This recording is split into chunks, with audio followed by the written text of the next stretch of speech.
could you pass me my phone? Yeah, sure. Oh, actually, it looks like your microchip is overheating. I don't think you can use it. My microchip? Yeah, your microchip. What does that have to do with my phone? And I can't use it if it's overheating? Well, do you know what a microchip is? No.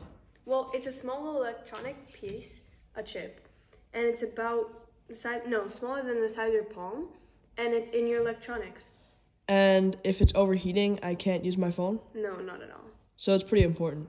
Yeah, it's actually in a lot of other things around the house. Come on, I'll show you. So for starters, it's in your computer. Okay. And your TV too. All right. And it's in a lot of other home appliances. So without this microchip, I wouldn't have my computer or TV? Not at all, but you also wouldn't have, for example, the dryer. Okay. So without a microchip, this dryer wouldn't be able to function. And you would have to hang up everything for like 2 days. That's a lot of work I don't want to do. Yeah. It's also in the microwave, the fridge, the dishwasher, the oven, so many things. Okay, so because of this microchip, I can have cool food in my fridge. Mm-hmm. I can have warm stuff in my microwave. And I can wash my dishes in my dishwasher. Yeah, exactly. All right, that's pretty cool. What about my controller? Does this have a microchip in it? It actually does. That's really cool. All right, so because of this microchip, I can use my controller to play video games? Yeah, and you can also use a lot of other things, like your toys. Most of your toys actually do have a microchip in it. What about my Rubik's Cube?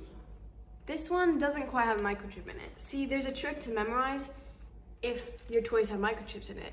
If you can turn them on, if they're electronic, if you can connect something to them. But this, it doesn't have one in it. So if they need electricity, then they have a microchip in it? Exactly.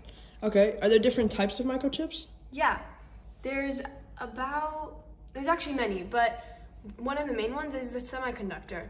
That can be up to 11 nanometers. That sounds pretty small. It actually is. It's about like 5 strands of hair together, and that's just the width. So not the length. No, not the length. So it's the length, width. it's the width of the hair. Yeah, it's really small. That's tiny. I can't even imagine that. Yeah. Who invented the semiconductor? Carl Ferdinand Braun. Thank God for him. Yeah, and around 1 trillion semiconductors were sold in 2021. Isn't that amazing? Yeah, that's a lot of semiconductors.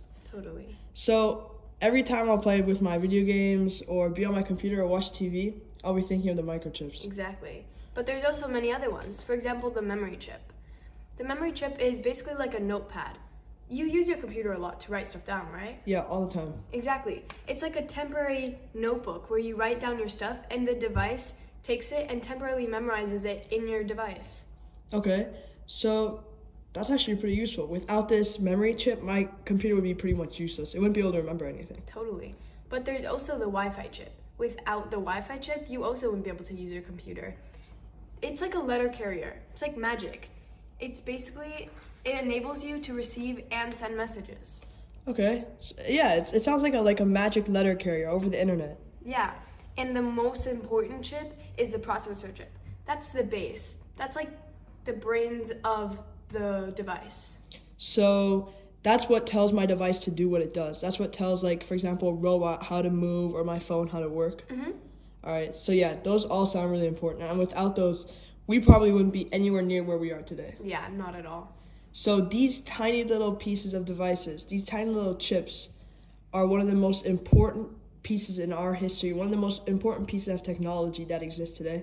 Yeah, exactly. And without Jack Kibley and Robert Noyce, we wouldn't have them. Who are they? They're the inventors. Okay, so we've all got Jack Kibley and Robert Noyce to thank for these amazing inventions. Exactly. And Carl Ferdinand Braun. The inventor of the semiconductor. Yeah. All right, thanks, sis. You're welcome.